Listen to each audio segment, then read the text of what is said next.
Dans ma vidéo précédente, je parlais d'un collègue entrepreneur qui a perdu un contrat de 30 millions parce qu'il est venu à moto. Aujourd'hui, je partage avec vous deux expériences similaires, capitales à savoir en entrepreneuriat. La deuxième parle d'un entrepreneur qui dépensait 300 000 de carburant par mois. J'y reviens. La première expérience raconte comment des collègues à moi ont dû revoir à la baisse le prix de leurs prestations à raison du cadre de travail. En fait, il s'agit d'un groupe de 3 ou 4 entrepreneurs intervenant dans le domaine de la construction. Puis, ils avaient un nouveau client. Ils avaient déjà négocié le marché au téléphone et tout était presque fait. À quelques jours de la signature du contrat, le client débarque subitement à leur adresse sans les avertir. Ils sont dos au mur. Il s'avère que cette adresse est celui de leur bureau, qui n'est rien d'autre que la chambre à coucher de l'un d'entre eux. Un studio qui comporte la table de travail, le lit et d'autres ustensiles de cuisine. Ils reçurent le client dans ce cadre gênant, dans une chaleur qui ne dit pas son nom. Après longue discussion, le client leur dit « Les amis, je ne vais pas passer par 4 chemins. Nous avons effectivement convenu 3 500 000 pour la réalisation des plans jusqu'à l'obtention du permis de construire. Mais si vous avez effectivement des clients qui vous payent ces montants, vous ne serez pas en train de travailler dans ces conditions-là. » La honte, la gêne pouvait se lire sur leur visage.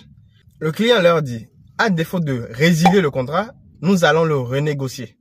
Au lieu de 3 millions, je vous payerai 1 700 000. » Ils durent accepter ce montant parce qu'ils étaient dans le besoin.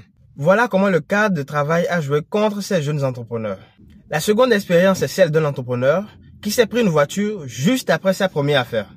Sa voiture d'occasion était un SUV de 6 cylindres avec un moteur de 3,5 litres. Il commençait à rouler et très tôt, il était à plus de 250 000 de carburant tous les mois. Parce qu'il prenait sa grosse voiture pour faire d'énormes courses. Avec les petites réparations, il devait se retrouver à environ 300 000 le mois. Après s'être plaint à plusieurs reprises, il décida de vendre la voiture parce qu'elle lui revenait trop cher.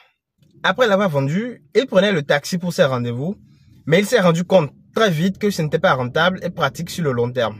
Il peinait à s'acheter une nouvelle voiture, se voyait refuser de gros contrats à cause de son apparence, et les affaires commençaient par tomber peu à peu. Puis, il fit faillite. Il alla chercher du boulot dans une entreprise et enterra cette affaire d'entrepreneuriat. Que pensez-vous du client qui a cassé les prix avec les premiers entrepreneurs? Le second entrepreneur n'aurait-il pas dû vendre sa voiture? Cette affaire de voiture et d'apparence fait souffrir énormément d'entrepreneurs en silence.